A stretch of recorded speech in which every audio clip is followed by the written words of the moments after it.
ህሊና ያለ ህሊና ስላለን እኮ እንዳለ ከላይ ቦታው ነው የመጡትኝ እንዳለ ሁላችንም እኮ ከላይ ቦታው ነው የመጣ ነው። ላይቭ ሆነን ስንልክልህ አትቀበልም። አንተን ሙርሲ ለማረጋጋት በእግዚአብሔር ነው የመጣ ነው አይደለ? አንተኛ አክብረንህ እንደመጣን ለምን አክብረን ያለውን ነገር ለምን ተረጋግተህ አትነግረንም? ቆይ ያልፋል እኮ ይሄ ቀን ሙርሲ ያልፋል እኮ ያልፍና እንትን ይልሃል። ስለዛ ለሚያልፍ ቀን ተው ወንድሜ፣ ነገ ጥሩ አይመጣም። ንገረን፣ ተረጋጋ። ኢትስ ኦኬ ማልቀስክ ይወጣልሃል፣ ምንም ማለት አይደለም። ግን ደግሞ ከዚህ አይዞሽ ወንድሜ፣ ምን ላግዝክ? አይዞክ አይዞክ፣ ያጋጥማል። ግን በቃ አይዞክ፣ ምን እናግዝህ? እሺ ንገረን፣ ተረጋጋ። ወይ አምላክ ያ እስራኤል ወይ ራሴ ያመመኝ ነገር ኤርሚ ማርያምን አመመኝ ጭንቅላቴ። አይዞሽ ቆይ እንዴት ምን ሆነ ነው ወንድሜ? እግዚአብሔር እንዲመረጽ ሙርሲ እስካሁን አለቀስክ፣ እኛም ቁጭ ብለን ታግሰናል ለመስማት። ስለዚህ አሁን ደግሞ የሆንከውን ተረጋግተህ ንገረን። ከኛ መፍትሄ ካለ ከኛ መፍትሄ እንፈልግ፣ ከኛ መፍትሄ ከሌለ ደግሞ የሚሆነውን ነገር እናድርግላችሁ። በጣም ብዙ ነገር ስለዚህ ተረጋግተህ ንገረን። እሺ ለእንትን ብቻ አይደለም ብሮ የምታለቅሰው በገንዘብ ብቻ እኮ አይደለም፣ ገንዘብ ብቻ አይደለም ወንድሜ፣ ገንዘብ ብቻ አትስብ። የምንረዳም ነገር መሰለኝ። ይሄ ሁሉ ህዝብ ተቀምጦ አንተም ብሎ ይሄ ሁሉ ህዝብ መጥቶ በጣም ብዙ ሰዎች እየተጨነቁ ነው፣ እኛንም ጭምር ማለት ነው ወንድሜ። ገባክ? እና ላይክ ለሚያልፍ ቀን እንደዚህ አትሆን፣ ነገን አስብ ሙርሲ። እመቤቴ ደግሞ እንኳን ጠይቃት ለምናት አይደለም ታረጋግጥ እኮ። አይዞህ ተረጋጋ። ላይቭ ላይ እንደዚህ ስለወጣ የሆነ ምክንያት ይኖራል። ያለ ችግር ባይኖርህ እኮ እንደዚህ አትሆንም አይደለ? እንደዚህ እኛ እናውቃለን። ተው ሙርሲ፣ ሚዲያ ላይ እንደዚህ መሆን ጥሩ አይደለም። በእግዚአብሔር ወንድሜ ሙርሲ፣ ዛሬ ስሜታዊ የሆነ የምታደርገው ነገር ነገ ከነገ ወዲያ ሁልጊዜ አሁን የሚቀመጥ ነገር ነው። ተው በቃ ወንድሜ፣ እግዚአብሔር እኛ ለዛ ብለን ነው። አይዞህ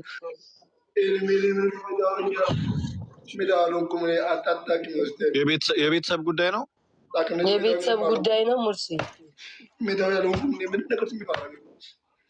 የቤተሰብ ጉዳይ ነው ሙርሲ። የቤተሰብ ጉዳይ ነው ሙርሲ። ምንድን ነው ወይስ ያመመህ ነገር አለ ወይ? የፋሚሊ ጉዳይ ነው? ምንድን ነው የተፈጠረው? ተረጋግተህ እስኪ ሙርሲ። ይኸውልህ ስለሚወድህ እኮ ነው የሚደውሉልህ ሰዎች። ሙርሲኛ እኮ ተጨንቀን አክብረን ወይ ጉዱ ፈላ።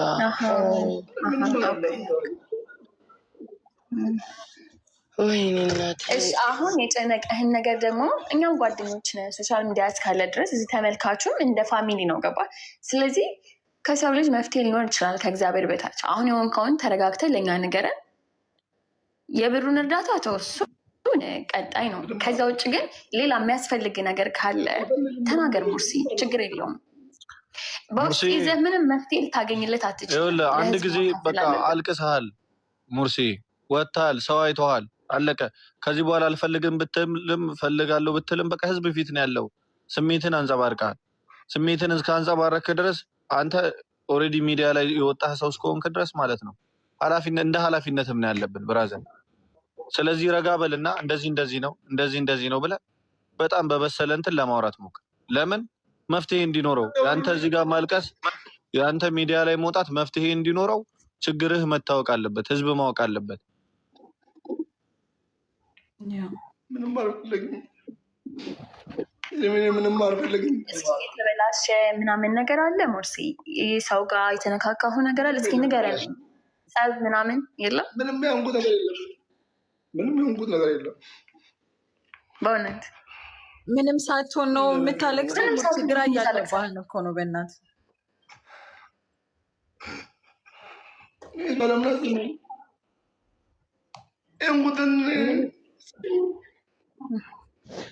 ማስተዋይ ነህ፣ አማኝ ነህ። መቤቴ ከአንተ ጋር ነች። መቤቴ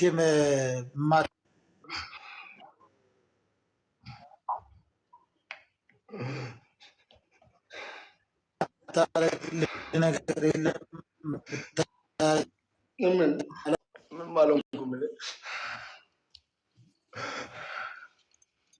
አመሰግናለሁ። ማርያም በቃ ሂዱ፣ አትጨነቁ። ውጡና ሂዱ። ለብቻ እንጨነቃለሁ። ውጡ፣ ሂዱ፣ ጫው ኤርሚ አንዴ ቮይስ ማሚ አዳምጠው። እሺ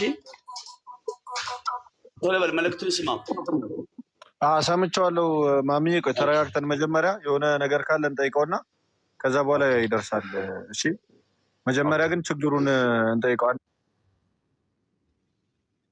አንድ ጊዜ ኢሞሽናል ሆኖ የሰው ልጅ የሚያደርገው ነገር ገብቶሃል አይደል? ኢሞሽናል ይሆናል። ሙርሲ ሰላም ሁላችሁ። ሙርሲ ተረጋጋ አንተ። የሆነውን ነገር ይኸውልህ፣ ነገራቶችን ቆም ብለህ አስብ። ስላለቀስክ ምናምን የሚቀየር ነገር የለም እና ነገራቶችን ለማስተካከል መሞከር ነው፣ ምንም ቢፈጠር ማለት ነው። ማልቀስ ደግሞ ምንም መፍትሄ አይደለም። ይኸውልህ ሙርሲ ሰማኸኝ ነው? ያቆማለሁ፣ ችግር የለውም።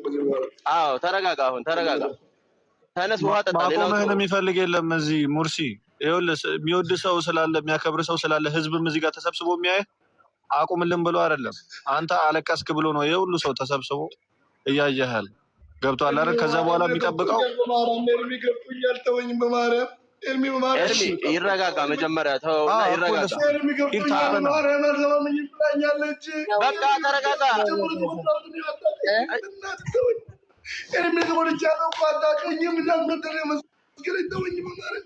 አይዞህ እግዚአብሔር ይረዳል። አይዞህ ወንድሞች እኛ አለን አይደለ?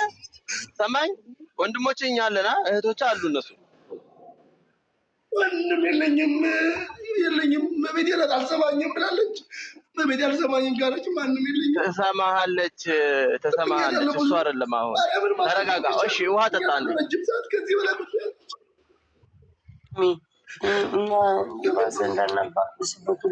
ሙርሲ ፐብሊክ ወጥተህ የምታወራውን ነገር ሰው መዞ ሌላ ነገር ነው የሚልህ። አሁን ረጋ ብለህ ችግርህን ብቻ አውራ ሙርሲ።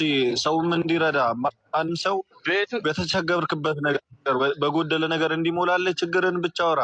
ሌላ ነገሩን የሃይማኖት ነገሩን ሌላ ሙርሲ ሙርሲ አዳምጠኝ። ይኸውልህ ወንድሜ አንድ ስማኝ። በገንዘብ ከሆነ ችግሬ በጣም ቀላል ነገር ነው። የቤተሰብን ጉዳይ ከሆነም በውስጥ የምትቀርባቸውን ሰዎች እኛም አለን፣ እናግዛሃለን። የራስህም ደግሞ አሞም ከሆነ አለን። አይ ከዚህ ውጭ ነው ሌላ ነገር ነው ካልክ ወንድሜ ውጣና በቃ ራስህን አረጋጋና ምናምን በቃ አላደር ከራስህ ጋር አውርተህ ሙርሲዬን። አሁን ብዙ ሰው 16,000 ሰው እያየ ነው። በጣም ከባድ ነው። ውጣና ከላይቭ እኔ ልደውልልህ። ውጣ ተረጋጋ። ወይም ደግሞ ወይም አንውጣለትና አልፈልግም ማለት ውጡና ሄዱ። በቤት አልፈልግም ሙርሲ አንተ ውጡ ምናምን ስላልክ አሁን ተናደህ ነው እንደዚህ ተሰምቶ ነው ምናምን። እኛ እንደዛ ስላልክ አንወጣም ግን መስኬር በእግዚአብሔር እንደውም የሚቀርበው ሙርሲ አንድ ጥያቄ ልጠይቅህና እኔ በቃ ካልከን እንወጣለን። እሺ ሙርሲ በቃ እረዳሃለሁ። በቃ የመጨረሻ ጥያቄ ልጠይቅህና ልውረድ ካልከኝ ምንድን ነው አሁን እዚህ ጋር እያደረክ ያለው ነገር? ጥቅሙ ምንድን ነው? ለምንድን ነው እንደዚህ እያደረክ ያለው? ንገረኝ። ችግር ከሌለ ለምንድን ነው? ምክንያቱም ብቻ ንገረኝ። በቃ ይህን ብቻ ንገረኝና እኔ ወይ ልውረድ፣ መርዳት የምችል ከሆነ ደግሞ ቆይ ተረጋጋ። አንተ አሁን ስላለቀስክ እኮ ምንም የሚቀየር የሚለወጥ ነገር የለም ነገራቶቹ ላይ። እዚህ ጋር ይኸውልህ ተረጋጋ ሙርሲ፣ እየነገርኩ ነው። ተረጋጋና ያለውን ነገር የምታስረዳ ከሆነ ማስረዳት፣ ካልሆነ ውጣ፣ እንደውልልህ፣ እናውራ፣ ነገር እንፍታ። እሺ ውጣ፣ ከዛ ልደውልልህ እኔ። ውጣ፣ ዝጋው ቤትህን እና ልደውልልህ። ተረጋጋ፣ እናወራለን። ችግር የለውም፣ እንስሱን እናወራለን። ሙርሲ ተው፣ በጭንቅላት ብቻ የሆነ ነገር አትወክል ሙርሲ። በአንተ ጭንቅላት ልክ አይደለም እግዚአብሔር የሚያደርገው። እሺ እግዚአብሔር በተለያየ መንገድ ይመጣል። እግዚአብሔር በሰዎች በኩል ይመጣል። እግዚአብሔር በጎረቤት፣ እግዚአብሔር እዚህም ቲክቶክ ላይ በተለያየ መንገድ ይመጣል። እሺ አንተ ባሰብከው መንገድ ብቻ ላይ መጣ ይችላል። ገብቶሃል አይደል? በአንተ ጭንቅላት ልክ ለክተህ ከሌ እንደዚህ ያላደረገልኝ ምናምን እሱ አሁን ምንም አይጠቅምም። አሁን በቃ የተቸገርከው ነገር ካለ ህዝብ ስለዚህ አሁን የባሰ መፍትሄ ከሌለው ችግር ነው በቃ ይዞ የሚመጣ ሄላይት ማለት ነው። ገብቶሻል አይደል? ስለዚህ መፍትሄውን ጨርሰን ብንወርድ እዚህ ወንድሞች እህቶች ባለንበት ችግርህን ተናግረህ ጸልዩልኝ ሲል ነበር አሉኝ። አሁን በቴክስት ቤተሰቦቼ ምናምን ጸልዩልኝ ሲል ነበር ያዋርዱ ጊዜ ምናምን ብለው ቴክስት አረገልኝ አንድ ሰው አሁን። ስለዚህ የቤተሰብም ችግር ከሆነ የሚፈታ ከሆነ እግዚአብሔር በፈቀደው ገብቶሃል አይደለ? እግዚአብሔር በማን በኩል እንደሚሰራ በማን በኩል እንደሚረዳ አታውቅም። እሺ ጸሎትን በማን በኩል እንደሚያደርስ አታውቅም። አይዞህ በቃ ውጡ፣ በቃ ሌሎቱ በቃ ሁላችሁም በማርያም እኔ በቃ ይስጥሩ ሞቴ ሞታለሁ። ይቅርታ እህት ወንድሞቼ፣ በጣም ወዳችሁ ማክብራችሁ፣ በጣም ይቅርታ። አንድ ጊዜ ሞርሲ፣ በጣም ብዙ ነገር ተነጋግረናል። አንተ በጣም ጠንካራ ልጅ፣ ጀግና ልጅ ነህ፣ አስተዋይ ልጅ ነህ። ብዙ እቅድና ፕላን አቅደህ እየሰራ እየኖርክ ያለ ልጅ ነህ። በአጭር ጊዜ ራስን አስተዋውቀህ ራስን ሀገርን ሸጠህ ወደፊት የመጣህ ልጅ ነህ። ለእግዚአብሔር ስለሚወድ ነው ይሄ ሁሉ የሆነው። እመቤቴ አንተ እንዳልክ ትወድሃለች፣ ታከብርሃለች፣ ትባርካለች። እህቶችህና ወንድሞችን አክብር። ፍጹም በተረጋጋ መንፈስ የሚጠይቁህን ለማስረዳት ሞክር። በጣም እድለኛ ልጅ ነህ። እግዚአብሔር ስለሚወድ ነው የሁሉ ህዝብ የተሰበሰበው ወንድሜ።